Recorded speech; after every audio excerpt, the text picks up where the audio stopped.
Donc, bonjour à tous, je suis Julien Sarrazin, donc je suis maître de conférence à Sorbonne Université et je vais vous présenter en fait l'équipe au sein de laquelle Alejandro et Boris font leurs recherches.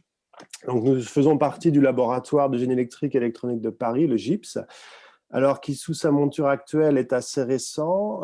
Il est issu de la fusion du LGEP, qui était un laboratoire de génie électrique, d'une équipe d'électronique de Centrale Supélec et du L2E, laboratoire d'électronique et électromagnétisme.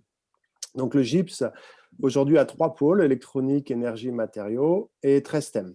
Donc c'est un laboratoire multitutelle, CNRS, Centrale Supélec, Sorbonne, Université de Paris-Saclay. Et il est sur 2 sites. Donc le premier site, c'est le plateau de Saclay à Gif-sur-Yvette. Et le second site, c'est le campus Pierre et Marie Curie, donc Jussieu, Paris 6, dans Paris 5e.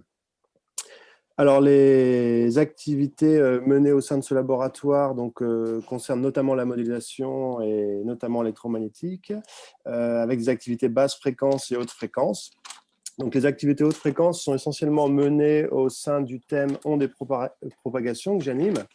Et c'est un thème auquel participent une vingtaine d'enseignants-chercheurs et qui contient aujourd'hui à peu près 10 doctorants et 2 post-doctorants. Alors, les activités du thème sont l'étude de la propagation des ondes électromagnétiques. Alors, pour soit comprendre les phénomènes physiques qui nous entourent avec de nouvelles propriétés de métamatériaux, par exemple, ou pour concevoir des systèmes innovants pour répondre aux défis sociétaux, avec notamment l'objectif de localiser et de caractériser des objets et de focaliser de l'énergie ou de l'information. Donc, les applications que l'on vise sont assez variées. Ça va du radar au télécom en passant par la santé. Et nos activités peuvent être classées suivant 4 grands axes. Donc, le premier, c'est la télédétection et radar. Donc, ici, on va faire de la modélisation électromagnétique de scènes complexes de grande dimension pour étudier des problèmes directs, principalement. Ensuite, on a un axe exposition électromagnétique des corps biologiques. Donc là, on va concevoir et fabriquer des fantômes et ensuite s'intéresser à la propagation des ondes dans le corps humain. Le troisième axe sont les antennes et les métamatériaux, donc la conception de dispositifs RF passifs, essentiellement pour des applications télécom. Et enfin, le dernier axe concerne la maîtrise des ressources spatiales, indoor et outdoor. Donc là, on va retrouver de la maîtrise de chambres réverbérantes, de la modélisation de canaux de propagation, du précodage de techniques multi-antennaires, etc. Donc principalement pour des applications télécom et CEM. Alors, on fait de la modélisation électromagnétique dans ces 4 grands axes pour différentes raisons, et je vais juste vous présenter 2 exemples. Le premier, c'est la modélisation électromagnétique pour prédire ce qu'on ne sait pas mesurer.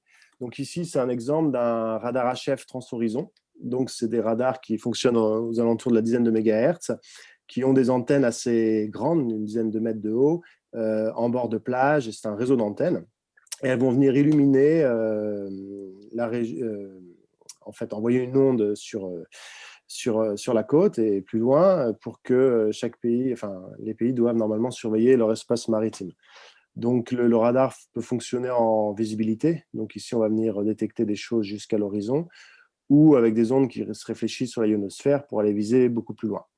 Et donc, il y a une région derrière l'horizon où on sait un peu moins faire. C'est sur cette région-là qu'on travaille. Et ce qu'on essaye de faire, c'est de lancer des ondes qui restent confinées à l'interface mer-air pour pouvoir viser efficacement derrière l'horizon. Donc, pour ça, on va concevoir des métamatériaux à 10 mégas, donc assez gros. Là, c'est ce que vous voyez ici, les grilles.